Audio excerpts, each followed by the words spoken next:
Our guest today is Katrina Mayer, Ph.D., and is founder of the Holarian Movement and author of Holarian Vision, How to Remember Your Connection to Everything, as well as the author of The Mustard Seed Way. Welcome to the show, Katrina.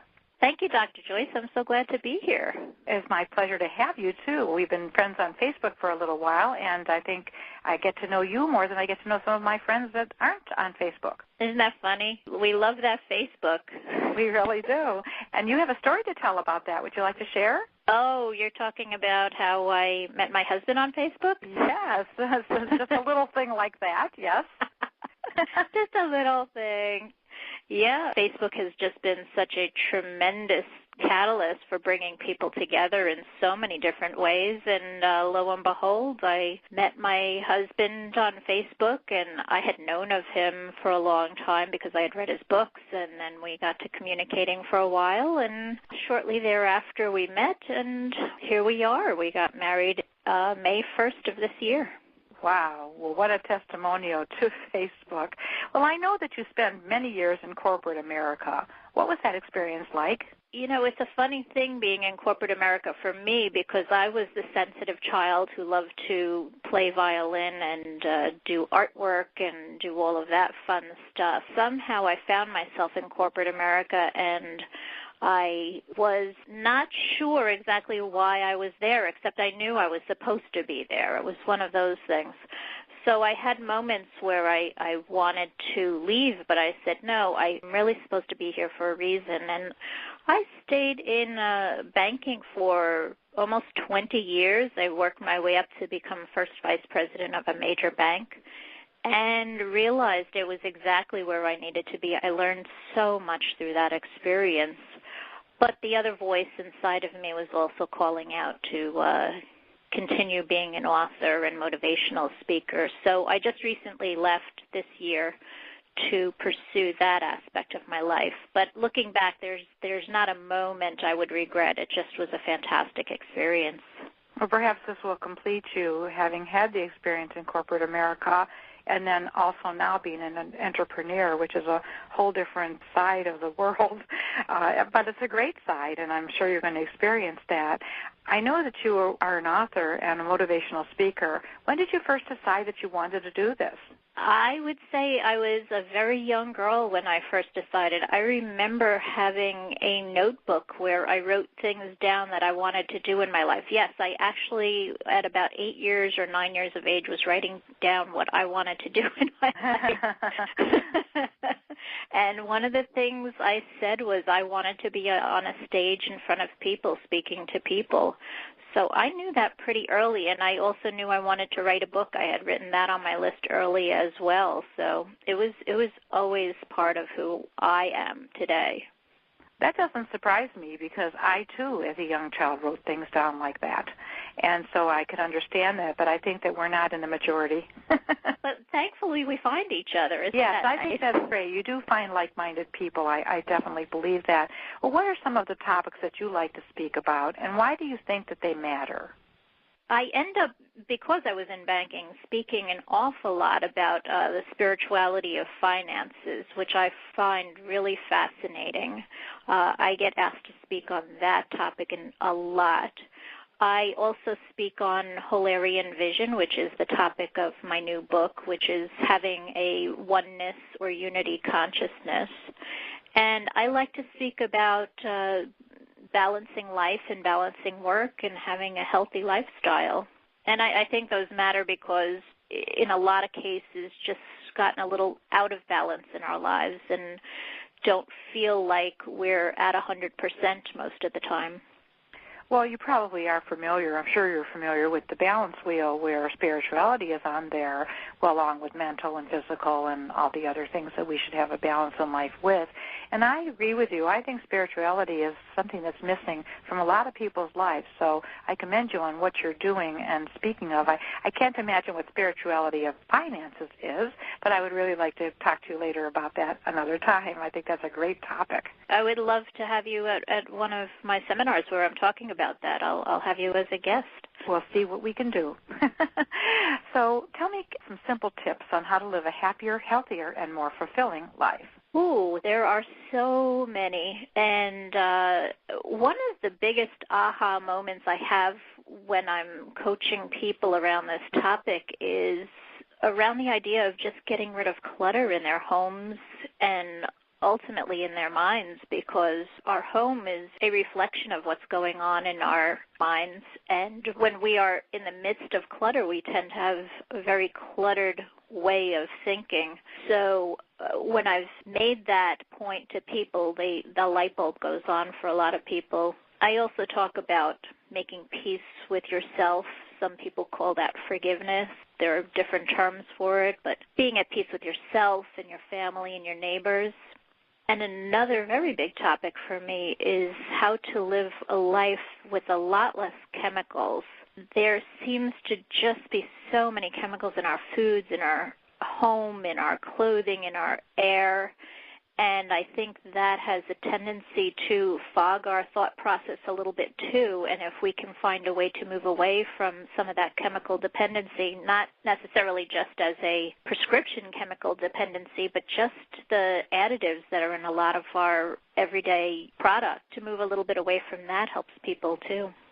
I would imagine, well, as a self-esteem counselor myself, I love that clutter in your mind, because a lot of people just can't get rid of what was.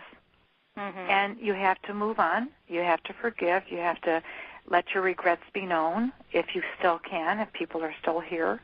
And I just think that that's so important. I don't think we think of clutter in our minds as much as we think of clutter in our homes, in our cars, that type of thing.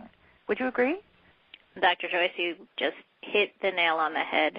So true. I'm sure you are aware as you're counseling people or coaching people around that, when they start putting those dots together, connecting them, they go, oh, goodness, yes, I get right. it. Well, they realize it, but they just aren't doing anything about it because really nobody talks about it. And I know people that talk to me tell me, well, this is confidential, isn't it? Nobody wants anyone else to know that they don't have a good self-esteem. But it doesn't matter. I don't talk to anybody about anybody else as far as confidentiality is concerned, but I just love getting that clutter out of their mind, because they just can't go forward if they have that clutter in their mind. Well, I think we've all been told that it's important to have a story. And our story very often hinges around where we were victimized, or where we felt angry or upset, or where we were hurt, or whatever the story is. And sometimes acknowledging that story but saying that doesn't define me is so important. And it allows you to let go of some of those past, whatever it is that happened in your past.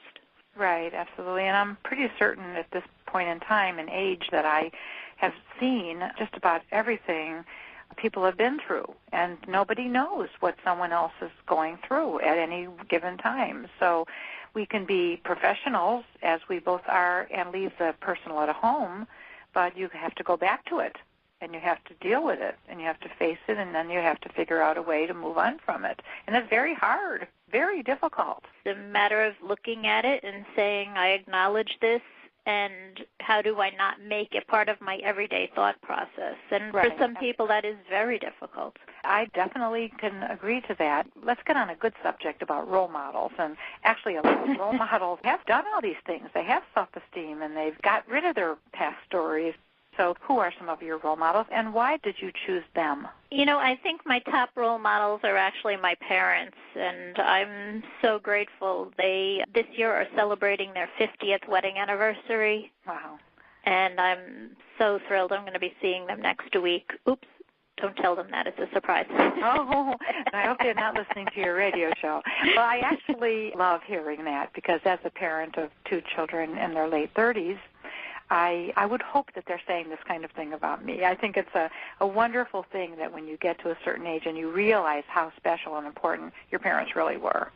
Yeah, and that appreciation, I think, comes with time. I don't think I appreciated them as much when I was younger, right. But when they came to my wedding in May, I got more people coming up to me after the wedding talking to me about my parents than any other part of the wedding. Wow. Well, they must have seen the love between you and just the tenderness between the whole family, and I that's touching. It gives me the chills. It's really touching. Yeah, and it made me appreciate them so much more. I guess all parents hope someday their children will see them from that perspective. So. Right. Well, is there anything in your life besides the ones you told me about before that gave you a giant aha moment? Yes. I actually wrote a blog post about it recently, which has been on Facebook, as a matter of fact. I don't know if you got to see that one, but if not, I'll send it to you. Okay, I'd love to see it. There was a point in, I believe it was 96, where I was married at the time, and I didn't realize it, but I had an ectopic pregnancy, which ruptured, and I almost died. I came within minutes of dying. Oh. And it happened the day before my birthday, so when I woke up in the hospital the next day, there was literally a get well balloon and a happy birthday balloon, which, on one level is funny, and on another level it's like, ooh. Yeah, we hope that she makes it. Oh, my God, that must have been terrible. It was a wake-up moment in a lot of different ways, and shortly thereafter, my marriage ended, and a lot of people that I thought were my friends turned out not to be, and there was a number of things that shook out of that situation. I've never heard of Polarian before. Tell us about it. Sometimes I think the friends on Facebook are better friends than some of the friends I have. So let's go back to you. You recently published a book called Polarian Vision, How to Remember Your Connection to Everything. I've never heard of Polarian before. Tell us about it. Polarian was a word that came to me at 4 o'clock in the morning about 3 or 4 years ago. I forget when it was exactly. And I said, oh, yeah, Polarian, okay. And the word wouldn't go out of my head. And I finally said, as a writer, you learn the signs for something you're supposed to write down. Right. So I turned on the light, wrote it down, and said, okay, I'll Google it in the morning. That's nice. Go back to sleep. And when I woke up, I immediately went to the computer to Google it, found out the word did not exist. I said, wait a second, I know exactly what it means. How could it not exist? I know exactly what Polarian is. Well, you invented it. You invented the word. I say it was given to me as a gift to share with people, and I guess some part of my brain invented it, and there it is. I then went back to look at some of my writings over the previous couple of years and realized I had been writing about it all along. So that's where the book was born, from that moment of discovering that word and bringing it to the world. And to you, what does Polarian mean? It means remembering that we're all in this together, that we are all part of a oneness that's undeniable. And so many of our issues in this world come from the fact that we keep trying to figure out how we're different rather than how we're similar. If we would spend a little bit more time thinking about how similar we are and how much we have in common and how much mutual admiration and love there really is on this planet, we would be in a healthier place right now. That's great. I love that. Well, have you written any other books too, Katrina? I did. I wrote another book in 2000. It was published. It's called The Mustard Seed Way, and that was my first venture into the publishing world. And what is that about? That is about having faced during a very difficult time. It was written after I had gone through that traumatic point in my life. And I kept a lot of journals as I went through all those challenges that I described earlier. And I went through a process, and I journaled through it all, through poems and prayers and short stories. And I then said, you know what, I want to share this with people because maybe somebody else is going through a very difficult time in their life, and perhaps they want a little vision of hope to get through it. So that's where the Mustard Seed Way came from, and it's still selling on Amazon very well, as a matter of Well, that's great, because a lot of people have been through what you've been through and probably may or may not have kept a journal, but I think it's a wonderful way of sort of getting it out of your head and putting it down on paper. So you did a service, and that's why people probably are realizing there probably are some testimonials or people that have read it. So people read those and they say, wait a minute, I need to read this book. Yeah, I'm thrilled that my challenge can bring some solace to some other people as they go through their challenges. And isn't that what it's all about? I mean, it's about reaching out to each other and saying, we're here for you. I'm here for you. Absolutely. Well, you know, my latest book, From Head to Soul International, is all about oneness and spirituality. People may think it's an image book, but it isn't, because Desmond Chan from Hong Kong and I put together the inside of what we should be like, what we need to feel. And I think that we are connecting the same way with the Holarian concept, what we had put in the From Head to Soul International, and that too is selling very well on Amazon. So it's just a wonderful way to realize that we're in this together. We are one, and there are certain things that you need to take care of, things that happen to you in your life, and certain things that you need to do. And perhaps your book, The Mustard Seed, is helping them to do that. Thank you. I certainly hope so, and that seems to be what the feedback has been. So I think you and I are on very similar paths there. I definitely will go order it, because I want to read about it to see just the similarities. I'm sure there are many of them. Your husband is an author and motivational speaker as well. What is it like being in your home with someone like this? I often wonder if cameras were rolling, if people would believe it, because, I mean, Peter and I have a very similar vision of the world, and so much of our energy goes to how can we bring our message to the world, how can we make this whole world a better place, and how can we share our love with as many people as possible. So a great deal of our conversations revolve around, you know, what we're writing or who we're speaking to or what we're creating to make this world a better place to live in. And it's pretty neat, because if somebody told me that years ago, it's not that I wouldn't have believed them. I would have said it's probably a long shot, but there it is. It's real. We're living it, and it's amazing. It really is. I've been married this year for 43 years. Oh, that's wonderful. To my best friend. So I'm glad you found yours, because it is so different to live with someone who is like-minded, that understands the world the way that you do, and that you can talk to about your similar visions. We don't have a specific message we want to get out to the world together, but we definitely have a similar message we want to share with our children. Oh, that's wonderful. I really think that things are meant to be, and yours was meant to be. Yeah, and 43 years, that's somebody you get to know pretty well, right? Right, pretty well. But, you know, we really are a team, and I think that's what you have to be.